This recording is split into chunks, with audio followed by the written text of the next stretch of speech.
बिस्मिल्लाहिर्रहमानिर्रहीम, अस्सलाम वालेकुम। खेलों की खबरों पर तबसरों और तज्जियों से स्कोर के एक और प्रोग्राम के साथ सैयद याहिया हुसैनी आपकी खिदमत में हाजिर है। टेस्ट ऑलराउंडर यासर अरफात लंदन से वीडियो लिंक पर हमारे साथ मौजूद हैं। यासर, जनूबी अफ्रीका के दौरे में अगर मैं ये कहूँ कि हमारे बाएं हाथ के सलामी बल्लेबाज नौजवान साइम अयूब अपने करियर के इंतहाई अच्छे दिनों में थे तो ये कहना गलत नहीं होगा, लेकिन इन अच्छे दिनों में उनके लिए एक ऐसा दिन भी आया जब वो अनफिट हो गए। उनका दायां टखना जो है वो ज़ख्मी हो गया। 6 हफ्ते का उनको आराम दिया गया है क्योंकि टखने में फ्रैक्चर जो है वो बताया जा रहा है। सदर मुमलिकत आसिफ अली जरदारी साहब जो हैं उन्होंने फ़ोन करके साइम अयूब की तबीयत भी पूछी। फिर chairman cricket board Syed Mohsin Raza Naqvi ने कहा है कि जनाब हम इस तमाम मामले को बहुत संजीदगी से लेंगे। तो अब मैं आपसे ये जानना चाहता हूँ, अगर आपको याद हो 2009 जब यूनुस खान की क़यादत में पाकिस्तान ICC वर्ल्ड T20 जीता था तो आपको हैमस्ट्रिंग कोई प्रॉब्लम हो गई थी और आपकी जगह फिर अब्दुल रज़ाक आए थे। तो अब सबके जहन में ये सवाल है कि ये चैम्पियंस ट्रॉफ़ी खेल सकते हैं या नहीं? देखिए, बिल्कुल 6 हफ्ते का उनको बोला है। उसके बाद भी अब देखना पड़ेगा जब यहाँ पे आके उनकी फाइनल कंसल्टेशन उनकी जब यहाँ पे डॉक्टर्स के साथ होगी, उसके बाद ही पता चलेगा कि उनको कितना टाइम पीरियड लगेगा। एक तो उनकी जो हीलिंग प्रोसेस है, क्योंकि कुछ हेयर लाइन फ्रैक्चर्स भी हो सकते हैं, कुछ थोड़े बड़े होते हैं। तो अगर तो उनका माइनर या हेयर लाइन कम है फ्रैक्चर, तो उसमें तो उनको जल्दी रिकवरी भी हो जाएगी। और इनकी एज ऐसी है कि इस एज में थोड़ी जो हीलिंग प्रोसेस है वो जल्दी हो जाता है। तो उम्मीद यही है कि टाइम अभी है। और ये बिल्कुल आपने सही कहा कि एक ऐसे टाइम पे हुआ, और ये पार्ट एंड पार्सल है प्रोफेशनल क्रिकेट में। आप इंजरीज होती रहती है, और मेरे भी आपने कहा मेरी भी इंजरी हुई, कई प्लेयर्स की होती है। तो आई एम श्योर कि वो जल्दी रिकवर कर देंगे। अच्छी चीज़ ये है कि बॉलिंग नहीं करते, इन द सेंस कि बॉलर नहीं है। अगर तो बॉलर होते तो उसका थोड़ा सा लंबा टाइम लग सकता है इंटरनेशनल क्रिकेट के वापस आने के लिए। मगर अगर आप बात करते हैं, ये बैटिंग करते हैं और जिस तरीके से खेलते हैं, तो इनको तो रनिंग करने की ज़रूरत भी नहीं है। तो खड़े खड़े शॉटिंग खेलते हैं और अटैकिंग क्रिकेट खेलते हैं। तो इनको तो इंशाल्लाह ये टाइम पे फिट होकर पाकिस्तान के लिए दुआ। अच्छा यासिर, चूँकि आप कोच भी हैं तो थोड़ी सी मैं आगाही चाहूँगा आपसे, क्योंकि बहुत सारे लोग ये बात कर रहे हैं, हमारे फॉर्मर क्रिकेटर्स ये बात कर रहे हैं कि यार डाइव मारने की क्या ज़रूरत थी। हालांकि डाइव तो मारी नहीं साइम अयूब ने। वो कहते हैं ना, जब बुरा वक्त आता है तो फिर आप कहीं भी हो आपके लिए मसाइल खड़े हो सकते हैं। तो ये एंकल जो उनका ट्विस्ट हुआ है, जिस पे उनको जो है फ्रैक्चर हो गया है, ये कैसे होता है? देखिए, असल में बिल्कुल स्लाइड तो उन्होंने नहीं मारी, आपने भी सही कहा। इस असल में उनका जो पैर है, जो उनका टो है, वो घास में फंस गया, जिसकी वजह से वो ट्रिप हो गए और आगे की तरफ चले गए और वो उनको इंजरी हुई। तो ये हो जाता है। और आप देखें, मॉडर्न डे क्रिकेट यही है, स्लाइड्स वगैरह मारते हैं लड़के। मगर होना इस तरह चाहिए कि आपके जिस तरह हमारे 2 या 3 प्लेयर मैं आपको बता सकता हूं कि सिर्फ बाउंड्री पे फील्डिंग करते हुए इंजर्ड हो गए, और जिसमें नसीम या शाहीन वगैरह ये लोग जिस तरह बाउंड्री पे करते हैं। तो इसमें थोड़ा सा होता है कि आपको खुद अपने आप को एक ऐसी टेक्निक डेवलप कर लेनी चाहिए कि जिसमें आप लेस इंजरी हो, आपको इंजरी कम से कम हो। और जहाँ तक आपने बात की इनकी, तो ये मैं ये समझता हूँ कि इन्होंने स्लाइड तो मारी नहीं थी। इनका पैर जो है था वो घास में फंस गया था और वो ट्रिप कर गए थे, जिसकी वजह से ये इंजरी इनको। और जाते जाते यासिर, एक आखिरी सवाल जो इस वक्त बड़ा संजीदा मसला है पाकिस्तान क्रिकेट का। हमने देखा यहाँ पर जो केप टाउन टेस्ट मैच में हमारे फास्ट बॉलर थे वो 130 की रफ्तार पर बॉल डाल रहे थे, और जनूबी अफ्रीका के जो बॉलर थे वो जनाब 140 की रफ्तार को टच कर रहे थे। तो अब आप के लिए सबसे बड़ा कंसर्न, सबसे बड़ा मसला ये है कि ये जो फास्ट बॉलिंग में आपकी रफ्तार है, आप पाकिस्तान से बाहर जाकर तो शायद मैनेज कर लेते हैं, लेकिन जब आप होम ग्राउंड पर खेलेंगे तो फिर आप पहला ओवर ही स्पिनर से डलवाएंगे। या भाई, मैं जो बात पहले आपको कह रहा था, जो आउटडेटेड क्रिकेट और जिस तरीके की हमारी जो जिस तरीके से हमारे प्लेयर प्रिपेयर होते हैं, वो डोमेस्टिक क्रिकेट सोच बन गई है। डोमेस्टिक क्रिकेट बिल्कुल एक हफ्ता पहले या एक दिन पहले आके टीमें लड़के इकट्ठे होते हैं इतने बड़े टूर्नामेंट्स के लिए, इवेंट्स के लिए।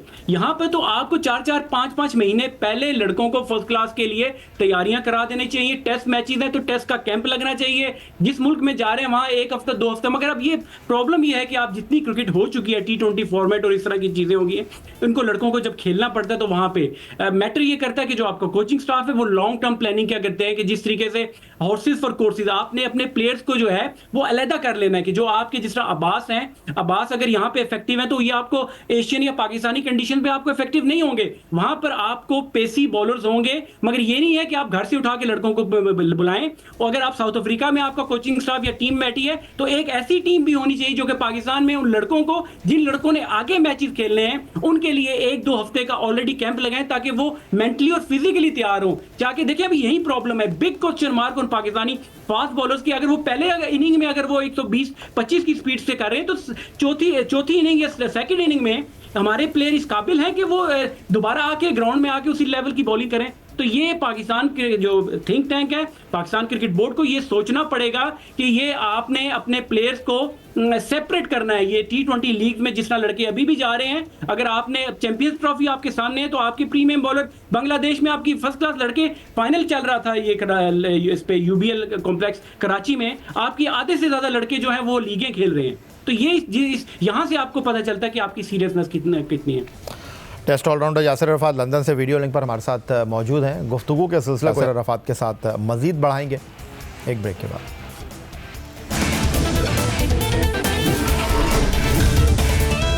यासिर अरफात की मौजूदगी का फ़ायदा उठाएंगे।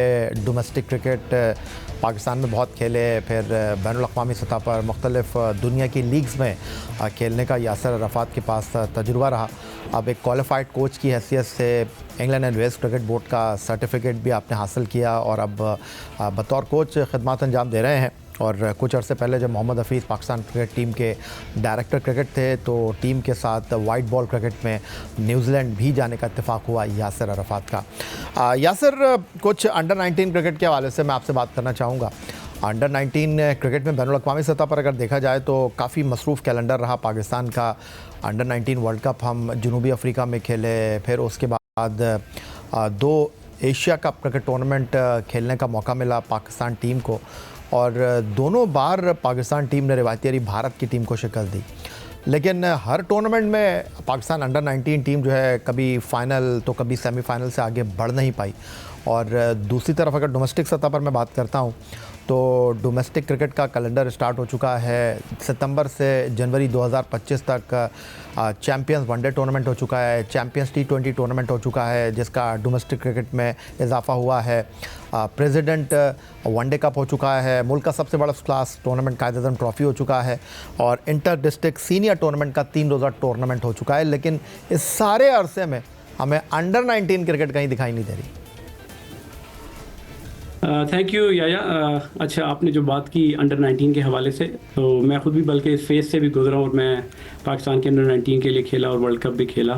मगर अभी जो देखें प्रॉब्लम आजकल जो पाकिस्तान की क्रिकेट में आ रही है, वो मुझे ये लगता है कि हम लोग आउटडेटेड क्रिकेट खेल रहे हैं। कि जो जिस तरीके से आप देखें, आपने खुद ही बल्कि कहा कि पाकिस्तान की टीम सेमीफाइनल से आगे नहीं जाती। पास में आप देखें हमारी टीम 3 दफ़ा अंडर 19 का वर्ल्ड कप जीती भी हुई है और अच्छे अच्छे प्लेयर्स वहाँ से पाकिस्तान को मिलते भी थे। ये नहीं कि अभी प्लेयर नहीं मिलते, अभी भी अब अगर आप देखें कि जिस तरह अली रज़ा आपके फास्ट बॉलर हैं, फिर शाहजेब आपके जिसने 2 सेंचुरियां भी एशिया कप में भी की, और फिर अजान अवैस जिन्होंने अभी फर्स्ट क्लास के मैच में बैक टू बैक 100s किए। तो आपके पास प्लेयर तो आ रहे हैं, प्रॉब्लम ये आ रही है कि जो उनके साथ कोचिंग स्टाफ होता है या जिस तरीके से उनके कैंप्स लगाए जाते हैं, उनमें मैं समझता हूँ कि थोड़ी बहुत कमी रह जाती है। क्योंकि हमारा यही होता है कि जब भी कोई इवेंट आता है उसके बाद कोई उनको पता चलता है कि ये उनका कोच है। क्योंकि हर टूर्नामेंट में आप देखें, पाकिस्तान शाहीन हो या पाकिस्तान अंडर 19, उनको हर दफ़ा कोई नया ही कोचिंग स्टाफ उनके सर पर आता है। तो आप जो डेवलपमेंट का जो फेज़ होता है वो एक बंदे के हवाले करें और उसके साथ ही उसको 2-3 साल एटलीस्ट उसको दें कि ताकि अगर वो किसी भी प्लेयर की कोई अच्छाई या कोई बुराई या कोई फॉल्ट वो समझता है कि उस प्लेयर में है, तो उसको बेहतर करने के लिए वो एक कोच होना चाहिए। आप दुनिया में देखें, जिस तरह एंड्रयू फ्लिंटॉफ को इंग्लैंड ने उनकी लॉयंस की टीम उनके हवाले कर दी। पास में देखें राहुल द्रविड़ के बाद अब जो है उनके लक्ष्मण जो हैं वो उनकी टीम को देख रहे हैं। तो यही मैं समझता हूं कि हम लोग अभी भी आउटडेटेड क्रिकेट खेल रहे हैं। वेरएज अफगानिस्तान की टीम को देखें किस तरीके से उनकी टीम सीनियर नहीं, उनकी जूनियर भी अगर आप देखें, पाकिस्तान जब भी जूनियर लेवल पे भी उनसे खेलता है तो लगता ही है कि अभी हारा कि अभी हारा, और बल्कि उनसे हारे भी हैं अभी ये लोग। जी बिल्कुल, आपने ठीक कहा। हम इमर्जिंग एशिया कप के फाइनल में अफगानिस्तान के हाथों हारे हैं, उसके अलावा हम UAE से हारे हैं। तो बिल्कुल आपने बजा फरमाया। लेकिन यासिर, आपने जिस तरह कहा कि मैं पाकिस्तान से अंडर 19 क्रिकेट खेला, अंडर 19 क्रिकेट की अगर हम बात करें तो पाकिस्तान को बड़े बड़े नाम मिले, लेजेंड जावेद मियांदाद, फिर सरफराज अहमद जिनकी क़यादत में हम आईसीसी चैम्पियंस ट्रॉफ़ी 2017 जीते, शाहिद खान आफरीदी, शुएब मलिक, बाबर आज़म। तो ये वो प्लेयर्स हैं जो कि पाकिस्तान अंडर 19 से आए। तो आपको नहीं लगता कि आपने बिल्कुल ठीक कहा कि कोचिंग स्टाफ तो परमानेंट होना चाहिए, लेकिन कोचिंग स्टाफ का मसला तो आपको पता है कि हमारे सीनियर लेवल के ऊपर भी आपको दिखाई दे रहा है। लेकिन एक चीज़ इस तमाम अरसे में अच्छी रही, और वो ये रही, मिर्ज़ा साद बेग 1 साल पाकिस्तान अंडर 19 के कप्तान रहे हैं हर टूर्नामेंट में। हाँ, ये ठीक, अच्छी बात है, कंटिन्यूटी आपने रखी और बहुत सारे प्लेयर आपने बल्कि नाम लिए कई प्लेयर्स के जो पाकिस्तान को, शाहीन आफरीदी, कामरान अकमल और इस तरह कई लड़के, हसन रजा, फैसल इकबाल, बहुत सारे लड़के जो कि बाद में पाकिस्तान को रिप्रेजेंट उन्होंने किया। और ये एक अच्छी चीज़ है, कंटिन्यूटी रहनी चाहिए और कोचिंग स्टाफ में भी। और देखिए, ये जिस तरह हम लोग बात करते हैं ना कि हाइब्रिड मॉडल, मुझे तो ये लगता है कि पाकिस्तान का जो कोचिंग स्टाफ है सीनियर से लेके जूनियर तक, ये भी हाइब्रिड मॉडल पे ही चलता है कि आप लोगों को लेकर तो आ जाते हैं मगर उनके हाथ बांध देते हैं। आप उनसे, एक तो पहली बात है, काम नहीं उनको करने देते, और जो लोग आते हैं वो भी आप एक दिन आप उनको देखते हैं वो पाकिस्तान टीम के साथ काम कर रहे होते हैं, जूनियर हो या बड़ी टीम हो। कुछ अरसे बाद आप उनको देखते हैं वो टीवी पे बैठ के आगे तबसरे कर रहे होते हैं, नहीं तो फिर किसी चैरिटी वर्क में काम कर रहे होते हैं। आप ये जो मेंटोर्स वगैरह की भी बात कर लें, तो ये इस तरह की चीज़ें अगर आप करेंगे। आप देखिए, मैंने जो 2 नाम लिए अभी आपको, फ्लिंटॉफ का या लक्ष्मण का मैंने जो नाम लिया, आपने देखा होगा कि वो सिर्फ क्रिकेट के अलावा किसी इवेंट में या कमेंट्री या तबसरा करते हुए नजर आए हो। मैंने तो कभी नहीं देखा कि जब आप ये हमारे भी कोचेज या हमारे भी एक्स प्लेयर्स की ये रिस्पॉन्सिबिलिटी बनती है कि जब वो कोई जॉब या कोई इस तरह की अपॉइंटमेंट या कोई इस तरह की बात करते हैं तो वो अपनी फुली कमिटमेंट दें। जब आप किसी भी काम के लिए आप आते हैं, सब चीज़ें छोड़कर आते हैं, तो फिर आपको ये चीज़ फिर करनी चाहिए, फुली होल हार्टेडली फिर अपना पूरा टाइम देना चाहिए। ये बड़ा आपने अहम नुक्ता उठाया है, और शायद पाकिस्तान क्रिकेट बोर्ड ने इस बार ख़जानों के मुंह खोल दिए हैं। 50 लाख रुपए माहाना पाकिस्तान क्रिकेट बोर्ड ने अपने मेंटोर देने का फ़ैसला किया है। लेकिन उसके बावजूद भी कुछ एक्टिविटीज़ हैं हमारे मेंटोर्स की जो जारी रहेंगी, और हमारे जो मेंटोर्स हैं उनका कहना यह है कि जी हमारे कमिटमेंट जो है वो पहले से तय है, इस वजह से हम वहाँ पर खिदमत अंजाम देते रहेंगे। तो आपने देखा कि जो चैम्पियंस T20 टूर्नामेंट हो रहा था उस दौरान मिसबाह-उल हक अमेरिका चले गए, फिर उसके बाद चैम्पियंस वनडे कप हो रहा था तो सकलान मुश्ताक अमेरिका चले गए, फिर शुएब मलिक जो है वो एक टीवी शो की मेज़बानी कर रहे हैं। तो ऑन एंड ऑफ ये सारी चीज़ें चल रही हैं, और आने वाले दिनों में इत्तलात ये हैं कि वकार यूनुस जो हैं वो आपको एक कमेंटेटर की हैसियत से दिखाई देंगे। लेकिन ये जो मेंटोर वाला एक्सपीरियंस है, आप इसको किस तरह देख रहे हैं? देखिए यह भाई, पहली तो बात है, अच्छी बात है, ये हमारे एक्स क्रिकेटर्स आकर इन्होंने कमिटमेंट भरी और आके इन्होंने काम करने की हामी भरी। मगर ये गलत बात है ना कि अगर मैंने जिस तरह आपको पहले भी कहा कि आपको अपनी फुली कमिटमेंट देनी चाहिए, या तो फिर आप आए ना, क्यों अपनी रेपुटेशन, अपने नाम को गंदा करते हैं कि फिर हर बंदा आके मीडिया पर आकर आपके ऊपर बात करता है। तो ये हम लोग खुद ही गलत एग्जाम्पल सेट करते हैं। और दूसरा ये है कि आपको किसी ने फोर्स तो नहीं किया ना, अगर आपकी अदर कमिटमेंट्स हैं बिल्कुल आप करें, उनका कमिटमेंट को करें, मगर जब आपने पाकिस्तान क्रिकेट बोर्ड के साथ एक मुआहिदा किया, एक रिस्पॉन्सिबिलिटी ली है, क्योंकि हम लोग हमेशा ये बात करते हैं कि पाकिस्तान की क्रिकेट में बेहतरी अगर क्यों नहीं आ रही है, लड़कों की डेवलपमेंट नहीं आ रही, तो वो यही एक रीज़न भी यही है कि उनको हर दूसरे दिन उनको नई मैनेजमेंट, नया कप्तान, नया चेयरमैन, इस तरह की चीज़ें जब उनके सामने आती हैं तो प्लेयर खुद भी इसी कश्मोकश में होता है कि क्या मैं इस कोच के अंदर सक्सेसफुल रहूंगा, मैं इसकी बात मानूं या मैं इसकी जो पिछले कोच ने मुझे बात की है मैं उसकी बात मानूं। तो इसी वजह से वो ड्रेसिंग रूम का एटमॉस्फेयर, और हमारे लड़कों में वो जो हमें लगता है ना कि डरे डरे से लड़के खेलते हैं, वो अपनी प्लेस के लिए खेलते हैं। जिस तरह हम लोग बात करते हैं कि लड़का 50 करता है तो बड़ी इनिंग उसको कन्वर्ट क्यों नहीं करता, उसके बड़े गोल क्यों नहीं होते। तो वही रीजन है कि जो एटमॉस्फेयर ड्रेसिंग रूम का और फिर प्लेयर्स के माइंड में ये चीज है कि वो अपनी प्लेस के लिए खेलता है। तो ये छोटे छोटे स्टेप्स को अगर आप सही कर लें, और जिन लोगों को लेकर आते हैं, और ये जो मेंटोर्स हैं, ये अगर जब इन्होंने ये हामी भरी है, कमिटमेंट भरी है, तो मेक श्योर करें, क्योंकि इतने बड़े बड़े नाम है ये।